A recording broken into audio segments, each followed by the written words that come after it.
आकाशवाणी समाचार जयपुर की ओर से प्रस्तुत है समाचार तरंग।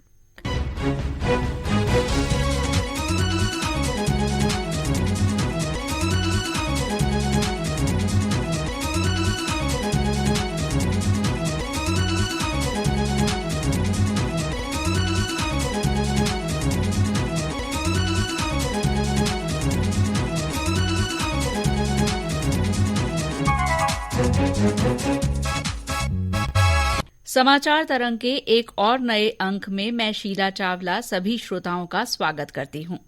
श्रोताओं, माननीय राष्ट्रपति द्रौपदी मुर्मू ने हाल ही दिल्ली में देश भर से विभिन्न क्षेत्रों में उल्लेखनीय कार्य करने वाली हस्तियों को नागरिक अलंकरण प्रदान किए और आज हम उन्हीं में से एक हस्ती को अपने श्रोताओं से रूबरू करवा रहे हैं।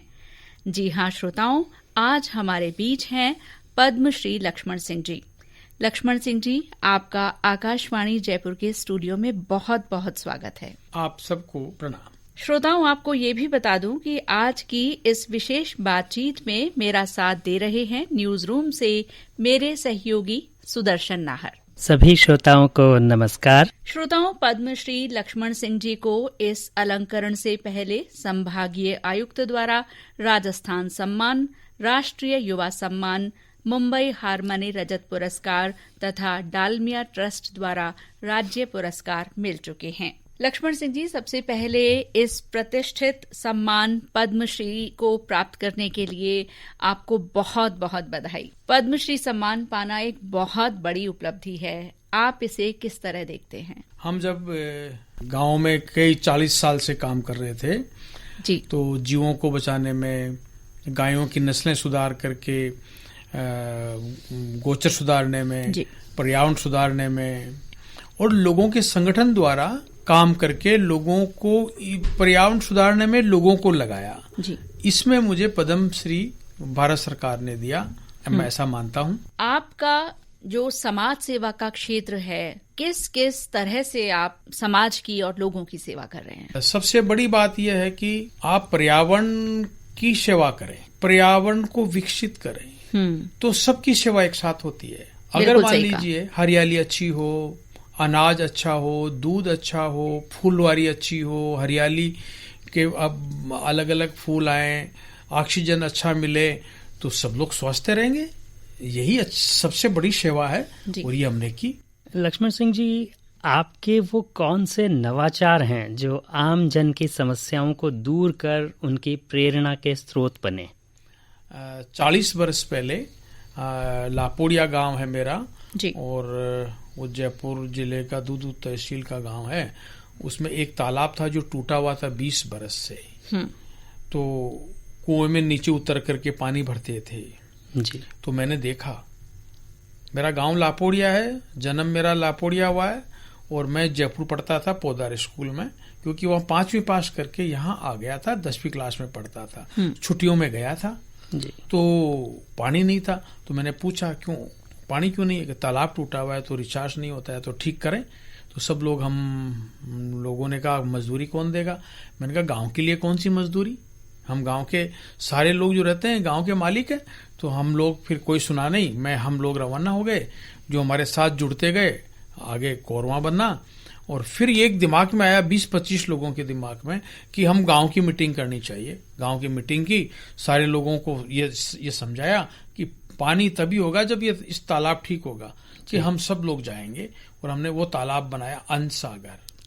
फिर उसके बाद वो तालाब जब कंप्लीट हुआ तो देव सागर, देव सागर भगवान का तालाब है, उसका कोई पानी ना निकाले। फिर फूल सागर, उसका भी पानी नहीं निकाले, फूल खिलेंगे, क्योंकि ग्राउंड वाटर ऊपर आएगा तो फुलवारी आती है, हर वनस्पति के फूल आता है और दाना आता है, और वो जीवों के लिए होता है जी। तो फूल सागर नाम रखा। और अन्न सागर से सिंचाई करेंगे, अनाज भी तो चाहिए। तो हमने ये सब तालाब तैयार किए। फिर 3 धाम नाड़ियां, फिर हमने एक संगठन बनाया, ग्राम विकास नवयुग मंडल लापोड़िया, और फिर हम 40 गांव में हमारे सदस्य बने 80 लोग। फिर 40 गांव में उनको जिम्मेदारी दी, आप गांव जाओ, दूसरे गांव को भी तैयार करो, ये मुहिम वहां चलनी चाहिए। तो हम तालाब बनाते गए, हम वृक्षारोपण करते गए और एक स्कूल चलाया जो ना वो सरकारी था ना वो प्राइवेट था, वो गांव का स्कूल था। गांव के जो बच्चे थे पढ़े लिखे वो लोगों को पढ़ाए, तो वो स्कूल बहुत लंबे चले और हर गांव में स्कूल चले। श्रमदान होने लगे, 2-2 हजार लोग काम करने लगे जी। और तालाब 5 दिन में बनाने लगे। रोज 2 हजार लगेंगे तो 5 दिन में 10,000 लोग होते हैं, तो 10,000 के एक तालाब बनता है 5 दिन में। ऐसे हम सब गांव में सब तालाब बनाए। आपने एक नई प्रणाली विकसित की है जिसे चौका सिस्टम कहा जाता है, हम उसके बारे में भी जानना चाहेंगे। हाँ, हमने जब तालाब बना लिए, रोड का पानी एक तालाब में ले गए, जहाँ गांव बसता है वहां बारिश होती है, गांव का पानी जब जाता है तो वो भी तालाब बनाया जी। लेकिन एक जगह बच गई थी हमारी, गोचर। और वो गांव में, राजस्थान के गांव में, किसी गांव में 400 बीघा है, किसी में 1100 बीघा है, कोई में 11,000 बीघा जमीन है। तो उसका पानी सपाट से आता है, या तो तालाब में आता है या नदी में जाता है जी। तो वो जब बारिश मान लो 600 mm से ऊपर चढ़ जाती है तो फ्लड आ जाता है। तो हमको फ्लड रोकना है और सूखा रोकना है, तो फ्लड को रोक लो, सूखा अपने आप रुकेगा जी। हाँ, ये तो बरसात तो अमृत है, इसको रोको। तो एक चौका सिस्टम में एक प्रणाली अपनाई। वो क्या है कि हर जगह 9 इंच पानी रुके, तो 1100 बीघों में अगर 9 इंच पानी रुकेगा तो वो फ्लड नहीं आएगा जी। और धीरे धीरे ओवरफ्लो होगा। तो वो पानी जब धीरे धीरे ओवरफ्लो होता है तो इसका मतलब पानी नीचे जमीन में जा रहा है जी। और पानी नीचे जमीन में हर बरसात का जाएगा, हर बरसात में 9 इंच भरेगा और फ्लड रुक गया और सूखा मिट गया, क्योंकि मॉइस्चर बढ़ता है। जो भी उसमें बीज आता है घास के, या हमने घास की बीज भी फेंके, उसमें बोए, हमने पेड़ों के बीज बोए, वो मॉइस्चर से उगता है और गांव हरे भरे हो गए। और चारा खूब मिला तो हमारी जो गिर नस्ल की गायें हैं, चारा खूब चरती है और खूब इनकम होती है, और गांव में ठंडी हवाएं चलती है, क्योंकि मॉइस्चर होता है। और मॉइस्चर हवा में भी होता है और जमीन में भी होता है। तो हवा चलती है तो पानी अगर उसमें मिक्स होता है तो हवा ठंडी होती है, और हवा में पानी नहीं है तो हवा गर्म हो जाती है। यही तो काम कूलर का है। तो हमारा चौका सिस्टम भी मॉइस्चर बढ़ाता है, इसलिए वहां ठंडक होती है और वायुमंडल अच्छा होता है। सर, आपने जैसा अभी कहा कि 9 इंच पानी, तो क्या ये कोई विशेष वैज्ञानिक गणना के आधार पर तय किया है?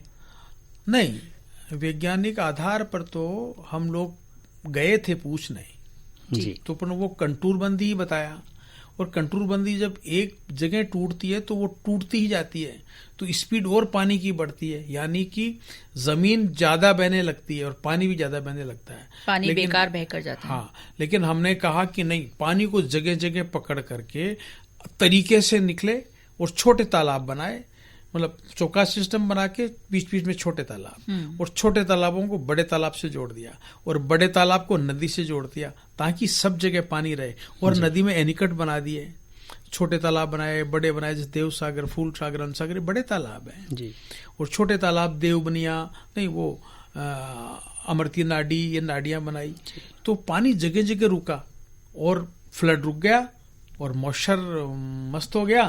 तो इसमें फसलें और घास और गोचर आलिशान हो गए जी। ये तो हमने भूजल के लिए काम किया। वैसे पानी बचाने के लिए, आसपास के लोगों में जागरूकता लाने के लिए इस तरफ आपके क्या प्रयास हैं? जिधर से पानी बहता है, यानी कि नदी में पानी आता है हमारे इलाके में, पश्चिम से पूरब की ओर, और हमारे इलाके से ऊपर 70 किलोमीटर दूर किशनगढ़ है, जो अजमेर डिस्ट्रिक्ट में पड़ता है, वहां से एक नाला निकलता है और वो पानी समेट के लाता है। तो हमने उन नालों पे जगह जगह एनीकट बनाए और दोनों तरफ काम किया। पानी रुका, पानी रुकने पर कुओं में पानी आया जी। और खेती अच्छी हुई उसमें। तो हमें कोई ऐसा जो पानी रोकने का जो तरीका था वो हमारा सुंदर था, इसलिए फसलें अच्छी हुई और दूध अच्छे हुए और जमीन उपजाऊ होने लगी। और हमारे वहां पर किसी भी जीव को न मारने का निर्णय लिया, ताकि हम जीवों के साथ रहें जी। आज भी हम गांव में रहते हैं ना, 12 महीने गेहूं थोड़ी खाते हैं, मोटा अनाज खाते हैं जी। मान लो मकई और बाजरा सर्दी में खूब खाते हैं, देसी घी उसमें डालते हैं और गेहूं यूज नहीं करते हैं। सर्दी के विशेष व्यंजन बनाए बहुत जाते हैं विशेष मोटे है अनाज ये। से। हाँ जी। बाजरे का खींचड़ा माना हुआ है साहब, जी उसमें देसी घी डालो या खड्डी बना के उसमें खाओ तो बस मौज आ जाए, ऐसा है। तो और भी अनाज होते हैं जैसे सांवा घास। अभी हमने चोका सिस्टम किया ना, उसमें सांवा घास आता है और एक ऐसा छादला होता है, उससे यूं करो सांवा पूरा उसमें आ जाएगा और वो पौष्टिक है तकड़ा जी। मतलब उसको खा करके, बाजरा खा करके और मक्का खा करके आदमी सारा दिन काम कर सकता है। एनर्जी ज्यादा मिलती है इस खाने से। और आपके गेहूं खाओगे ना जी, तो बैठे बैठे काम कर सकते हो। आलस्य आता है, आलस्य आता है, आदमी मोटा बन जाता है, ताकत कम होती है। तो वो अनाज तो बात ही अलग है। ये तो अब सामने आया है, हम लोग तो पहले से ही इस काम को करते आए हैं, लेकिन अब सरकारी तौर पर इसको बात रखी गई है। हम उनको शुक्रिया करते हैं और धन्यवाद देते हैं कि इस चीजों को उठाया उन्होंने। जी सर, जो आप पशुधन संवर्धन के लिए किस तरह से काम कर रहे हैं अभी? हमने जब पानी रोक करके गोचर चौका सिस्टम किया तो उसको खाने वाले तो हो। एक पहले अंत्योदय योजना चली थी जी, किसी को बकरी दिलाई, किसी को गाय दिलाई, वो सब मर गई क्योंकि गोचर में घास ही नहीं था, मॉइस्चर ही नहीं था। पर हमने कहा कि नहीं, अब जनसंख्या बढ़ रही है तो खाद्य सामग्री भी शुद्ध और खूब चाहिए जी।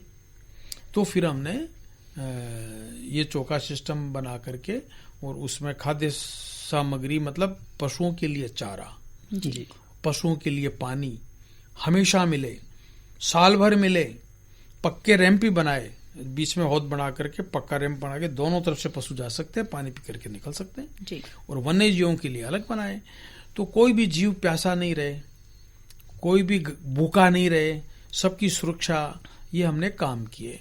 और वो काम करने से हमारी स्थितियां पशुओं की सुधरी। और एक बड़ा काम और किया, 80 सांड खरीदे हमने गुजरात से, गिर नस्ल के देशी गाय है वो जी। और वो सांड ला करके गांव में छोड़े और वो जब उनकी नस्लें आने लगी तो एक गाय 1 लाख से ऊपर बिकती है और 15 से 20 किलो दूध होता है। वो 1.5 किलो गायें दूध देने वाली नहीं रही हमारी। तो हमने पशुपालन पे गोचर के सुधारा, नस्लें सुधारी और उनको देव समान मान करके उनकी पूजा की। तो हमारी भी पूजा हो गई, हमारा इलाका दूध, दही और पानी की नदियां बहने वाला इलाका बना। हमारे श्रोताओं के लिए क्या संदेश देना चाहेंगे? हम ये चाहते हैं कि आप लापोड़िया पधारिए। ये जयपुर से अजमेर की रोड पर दूदू के पास लापोड़िया है और वहां देखिए।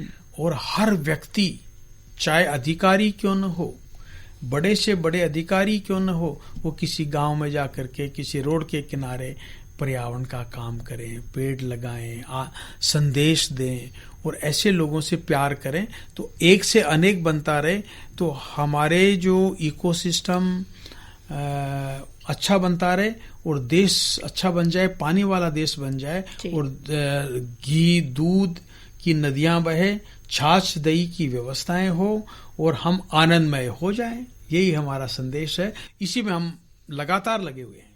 लक्ष्मण सिंह जी, आपने आकाशवाणी के लिए और हमारे श्रोताओं के लिए अपना बहुमूल्य समय दिया, आपका बहुत बहुत आभार। आप सबको भी शुभकामनाएं। श्रोताओं, अब हमें इजाजत दीजिए। नमस्कार।